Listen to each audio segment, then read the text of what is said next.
Hello again, everybody. Life has mainly settled back down to normal for my main colony. Things have gone back to the standard rhythm of things that you get in a normal season, so I'm really pleased. They've organised the new nest in terms of different chambers for different purposes. It's all tidied up. Um, and here, yes, I did a video on the pupa factory, and you can see the results of the pupa factory and all of the pupa that it has churned out. And they've got these all in the very last chamber, actually. You know that this Wakushi nest has got one way to get all the way round the 6 chambers on one side. These are in the very last chamber.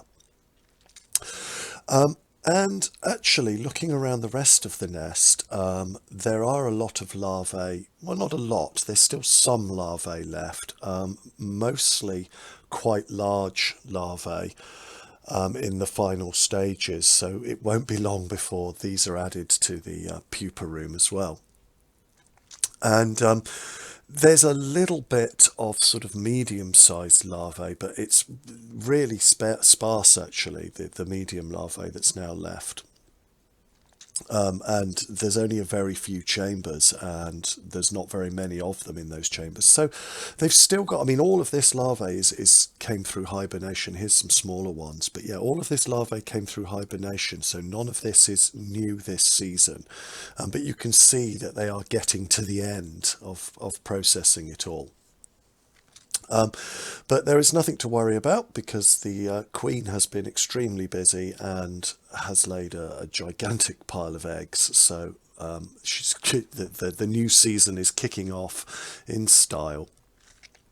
And I've no worries there. I mean, that's an absolutely huge pile of eggs. So yes, that's soon going to be more larvae coming along in the next couple of weeks. Although I do think that I will get a period now where there are very, very few larvae indeed. And they'll probably, like I said in one of my previous videos, they have this little period just after coming out of hibernation where protein isn't that important for them. But yeah, today in their outworld, they had a little bit of protein. It's actually a little bit of cooked ham, the type that you put in sandwiches. And they had some honey. And I hadn't fed them since yesterday morning, so they were a little bit hungry. I mean, they weren't starving. But anyway, this is actually just speeded up film of the activity just outside the hole into the outworld. So this is the hole from the nest into the outworld.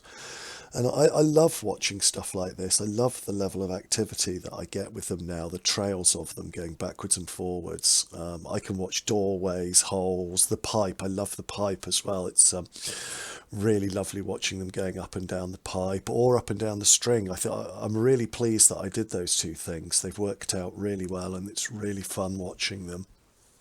And actually, in a second, here the piece of ham comes, and they've dried it right out, and it's only taken them about an hour to do that. So they must have sucked like all of the juices out of it, but they are still determined to get the dried out bit of ham into the nest. Although it does take them a little bit of effort in places.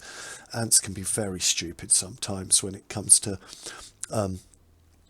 dragging things into nests.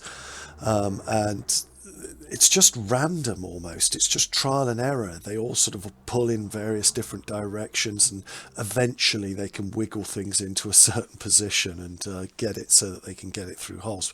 But you'll see here in a minute they do the standard sort of animal thing where they try to take it in sideways, and guess what? It won't fit, girls. You need to turn it round long ways. Anyway, thank you for watching, everybody. That's just a little tour of the main colony, and just a day in the life of what they're up to at the moment. As you can see, very busy. Real pleasure to watch them now. I spend ages watching them getting up to stuff. Until next time, goodbye.